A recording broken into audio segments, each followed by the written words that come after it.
महाराष्ट्रात जो देशी जन्म प्रमाणपत्र घोटाळा उघडकीस आला आहे, देवेंद्र फडणवीस सरकारने 2,24,000 अर्जाची चौकशी सुरू केली आहे। मी भारत सरकारचा गृह मंत्रालयाला या विषयात तक्रार केली होती। भारत सरकारचा गृह मंत्रालयात जे नॅशनल रजिस्ट्रार आहे, जे संबंध देशाचे जनगणना करते, त्यात जन्म मृत्यू नोंद, यांनीही माझ्या तक्रारीची दखल घेतली आहे। महाराष्ट्रातील 10 शहरात यांची टीम हे चौकशीसाठी आली आहे। संभाजीनगर आहे, सिल्लोड आहे, मालेगाव आहे, अमरावती, अकोला। देवेंद्र फडणवीस सरकारने जे काम केलं त्यात स्पष्ट प्रतिसाद 2024 विधानसभेच्या निवडणुकीच्या काळात 2,24,000 अर्ज आले। 2025 मध्ये 24 अर्ज सुद्धा आलेले नाही। अशाच पद्धतीने मी मुंबईत फडणवीस सरकारने जे आवाहन केलं आहे, मुंबई उच्च न्यायालयाने पण आदेश दिला, मशिदीवरील अनधिकृत भोंगे बंद करण्यात। गेल्या 2 महिन्यात मी मुंबईतला 41 आणि महाराष्ट्रातला 10 51 पोलीस स्टेशनला भेट दिली। 300हून अधिक मशिदीच्या भोंग्याची पाहणी केली। मुंबईत 80% मशिदीचे भोंगे उतरवण्याचं काम सुरू झालं आहे। मुलुंड, भांडूप, घाटकोपर, कुर्ला, चुनाभट्टी, तर विद्याविहार ते मुलुंड 100% भोंगे मुक्त झालं आहे। मला आज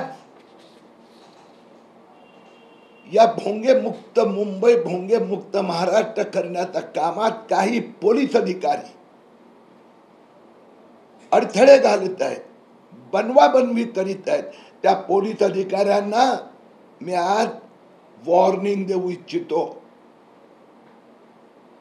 मुंबई उच्च न्यायालय, महाराष्ट्राचे मुख्यमंत्री आणि मुंबईच्या जनतेला धाब्यावर बसवून जर कुठला पोलीस अधिकारी मनमानी करत असेल आणि मशिदीला भोंगे लावण्याची परवानगी देणार असेल, त्या पोलिसांवर कारवाई होणार। माझ्याकडे वडाळा ट्रक टर्मिनल पोलीस स्टेशनचं पत्र आहे। 3 दिवसापूर्वी त्यांनी हे उत्तर मला पाठवलं आणि त्यात लिहिलं आहे की आम्ही वडाळा ट्रक टर्मिनल पोलीस स्टेशनच्या आधी 14 मशिदीच्या भोंग्याला परवानगी दिली आहे। मी मुंबई पोलीस आयुक्तांना आवाहन करू इच्छितो, या पोलीस अधिकाऱ्याला ताबडतोब निलंबित केलं पाहिजे। अशाच पद्धतीने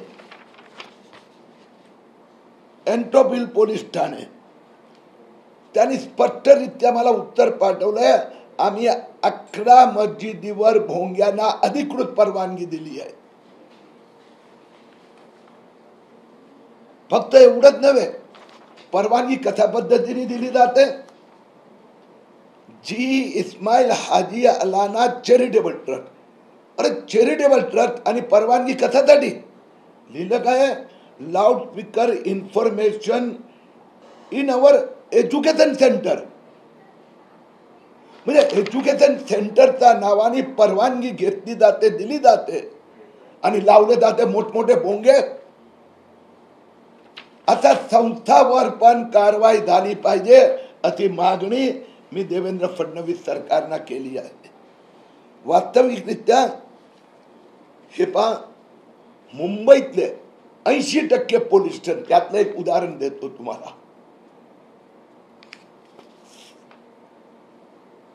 शिव पोलीस ठाणे, सायन पोलीस स्टेशन, त्यांनी स्पष्टपणे लिहिलं कोणत्याही मशिदीवर भोंगे नाहीत, आम्ही मशिदीवर भोंगे लावायला परवानगी दिली नाही. हे पोलीसचंच उत्तर आहे. मशिदीवर 15 इंच बाय 10 इंचचे भोंगे लावण्याची परवानगी देता येते. Sorry, box speaker. मशिदीवर भोंगे बेकायदेशीर आहेत. Loud speaker, box speaker 15 inch by 10 inch. आणि मी देवेंद्र फडणवीस मुख्यमंत्री यांनी जे सांगितलंय, आम्ही मुंबईकरांना वचन देतो, एका महिन्याच्या आत इतिहासात पहिल्यांदा मुंबईत भोंगे मुक्त मुंबई होणार. मी आज मुख्यमंत्री देवेंद्र फडणवीस यांना एक पत्र लिहिलं आहे. हा एक दुसरा विषय आजपासून मी सुरू करीत आहे. दहशत माजवण्यासाठी, लँड जिहादसाठी हे जे मुस्लिम माफिया आहेत ते हिंदू वस्त्यांमध्ये, जैन वस्त्यांमध्ये जाणून बुजून बकरे कापतात. माझ्याकडे त्या अनेक तक्रारी आलेल्या आहेत. बकरी ईदचा बहाणा असतो, बकरे कापले जातात. सोसायटीचा, चाळीतला जुना बिल्डिंग असतात त्याच्या प्रांगणात हे बेकायदेशीर आहेत. न्यायालयाने पण आदेश दिले आहेत आणि पोलीस याच्याकडे दुर्लक्ष करीत आहेत. यानंतर मुंबईत कुठेही खुल्यामध्ये, कुठल्याही सोसायटीचा कंपाऊंड मध्ये बकरा कापू दिला जाणार नाही. आणि या दुर्लक्ष करणारा पोलीस अधिकाऱ्यांना पण आम्ही सोडणार नाही. किरीटजी, तुम्ही हा जो बकरी ईदचा विषय काढला, 7 तारखेला बकरी ईद आहे, परंतु गेल्या वर्षीच पार्क साइड मध्ये मोठा वाद निर्माण झाला. तिथे पोलिसांनी आणि पालिकेने प्रोटेक्शन दिलं होतं बकऱ्या कापायला.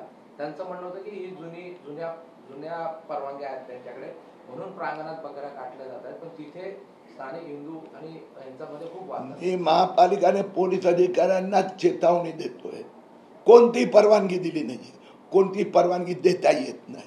मुंबई उच्च न्यायालयाचा आदेश आहेत आणि राज्याचे नियम आहे, कायदे आहेत.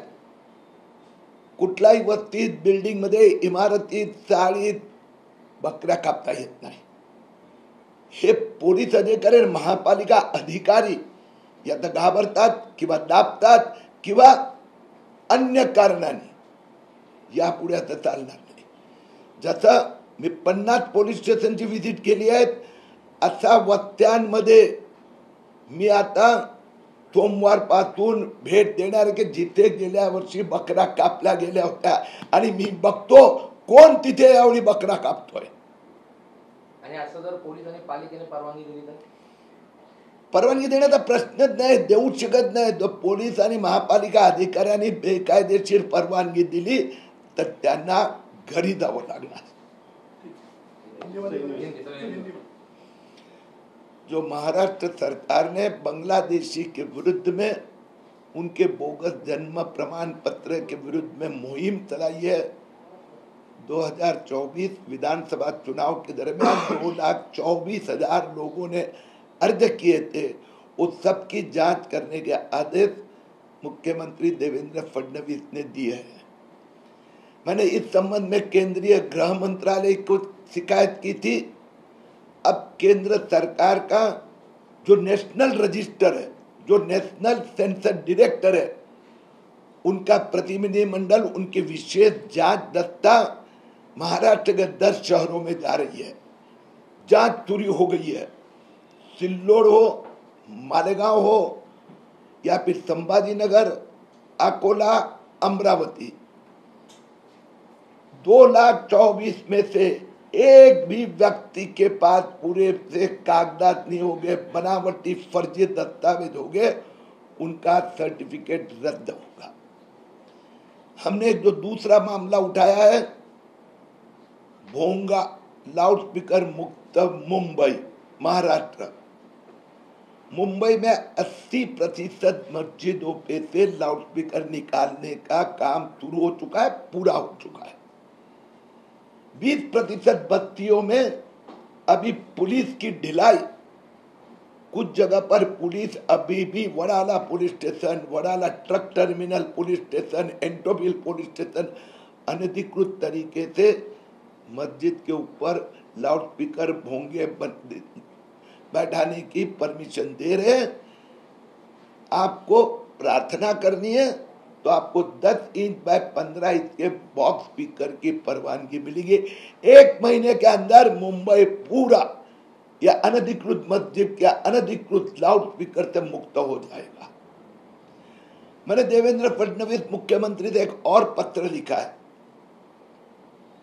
कि ये जो मुस्लिम गुंडों की माफियागिरी अभी दिन ब दिन बढ़ती जा रही है, बिल्डिंग के मस्जिद के सोसाइटी के अंदर अभी मस्जिद के नाम से लाउड स्पीकर लगाए जाते हैं और बकरीद का बहाना करके गत बार मुंबई की 100 बस्तियों में जो गुजराती है, हिंदू है, महाराष्ट्रियन है, जैन है, वेजिटेरियन है, उन बस्तियों में या मिक्स बस्तियों में ये मुस्लिम माफिया गुंडों ने वहां पर जबरदस्ती से बकरे काटे। पुलिस ने वहां के नागरिकों के विरोध के बावजूद वो कटने दिए। इस बार हम वो होने नहीं देंगे। मैं देवेंद्र जी की सरकार से प्रार्थना करूंगा, कानून है, कोई भी खुले में बकरा काट नहीं सकता, सोसाइटी में काट नहीं सकता। सोमवार से उन 100 बस्तियों का मैं दौरा करने वाला हूं। इस बार इसके निमित्त मुंबई में एक भी जगह पर गैर कानूनी पद्धति से हम बकरा कटने नहीं देंगे।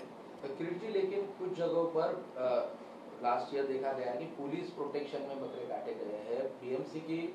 बीएमसी के अधिकारी भी वहां पर मौजूद थे। ऐसे मामलों में क्या कई जगह विवाद हो जाते हैं। वास्तव में परमिशन मिल नहीं सकती, मुंबई उच्च न्यायालय का आदेश है। अब ये पुलिस की ढिलाई है या महापालिका अधिकारी के अपने कुछ कारण हो गए, अब की बार ये नहीं होने देंगे। और इसलिए अभी से मैं वो जो मुस्लिम माफिया गुंडे जो वास्तव में मिक्स बस्तियों में इस प्रकार से अनधिकृत मस्जिद खोल देते हैं, लाउडस्पीकर लगाते हैं, बकरे काटते हैं, उनको भगाते हैं। इस प्रकार से वो लेन माफिया, भू माफिया अब नहीं होगा। सर, ये काटने का जो परमिशन मिलता है ऐसा बताया जा रहा है बीएमसी की तरफ से, ऐसा कुछ है सर? वास्तव में उसके लिए एक बंद जगह चाहिए। उसके जो ऑफिशियल लाइसेंस शॉप है वहां पर मुंबई में जो चलता है वो तो खुलेआम काटते हैं जानबूझकर। वहां की जो जैन बस्ती है, जो शाकाहारी, जो हिंदू बस्ती है, उनमें दहशत फैलाने के लिए काम किया जाता है। उनकी जगह खाली करवानी है। अब नहीं होगा। अब कानून का पालन, 1 महीने में 100% मस्जिद के अनधिकृत भोंगे गायब हो गए और अब की बार बकरीद में एक भी बकरा खुले में कटने नहीं देंगे। सर, एक अलग सवाल है सर। विरोधी कह रहे हैं कि तिरंगा राजी जो है ये बीजेपी की राजनीति है, आप किस तरीके से देखते हो सर? सिर्फ बीजेपी के ये कह के हम देश की जनता का अवमान नहीं करना चाहते। देशभक्ति किसी एक व्यक्ति की बपोती नहीं हो सकती। भारतीय जनता पार्टी राष्ट्रीय विचारधारा में मानते हैं। नरेंद्र मोदी जी ने आज हर एक देशवासी अपना सर ऊंचा करके चल रहा है, तो तिरंगा रैली पूरे देश में निकल रही है। अलग अलग संस्थाएं निकाल रही है, कहीं पर भाजपा भी निकाल रही है, लेकिन पूरा देश में आज राष्ट्रभक्ति है। किरीट जी, अबू आजमी उन्होंने सीएम से मुलाकात की है और आप जो भोंगे का विषय लेके चल रहे हो, उनका कहना है कि ये सभी धर्मों को भी लागू होगा और कोर्ट ने डेसिबल के बारे में कहा गया और सिर्फ एक ही धर्म को आप टारगेट कर रहे हो। इसके बारे में सभी मौलाना को बोलकर एक कार्रवाई के लिए मीटिंग होगी। क्या किसी की हिम्मत नहीं, किसी की ताकत नहीं है। कोई भी पार्टी का, उद्धव ठाकरे सेना का नेता हो, कांग्रेस का हो या अबू आदमी MIM का हो, मुंबई महाराष्ट्र में अनधिकृत लाउड स्पीकर नहीं बजेंगे। मुंबई उच्च न्यायालय है, आप जाइए ना वहां पर, उद्धव ठाकरे और संजय राउत जाए वहां पर, अबू आदमी जाए न्यायालय में, और इसके लिए दिन में 5-5 बार घंटों तक मीनार के ऊपर इतने बड़े बड़े भोंगे, 10-10 भोंगे, ये कौन से धर्म में बैठता है? ये नहीं चलेगा। मराठी अबू आझमी यांनी मुख्यमंत्र्यांची भेट घेतली आणि त्यांचं म्हणणं असं होतं की एकाच धर्माला टार्गेट केले जात आहे। डेसिबलचा कोर्टाचा विषय आहे, परंतु सगळ्या मौलानांना बोलून एक बैठक मुख्यमंत्र्यांबरोबर केली जाईल, कसं पाहताय? मुख्यमंत्रीचे माझं आमचं दोघांचं फार स्पष्ट मत आहे, बेकायदेशीर एक पण भोंगा राहणार नाही। अबू आदमीला, उद्धव ठाकरेला, राहुल गांधीला जर कायद्यात बदल असेल त्यांनी जावा न्यायालयात, त्यांनी संसदेत आणावं बिल, विधेयक।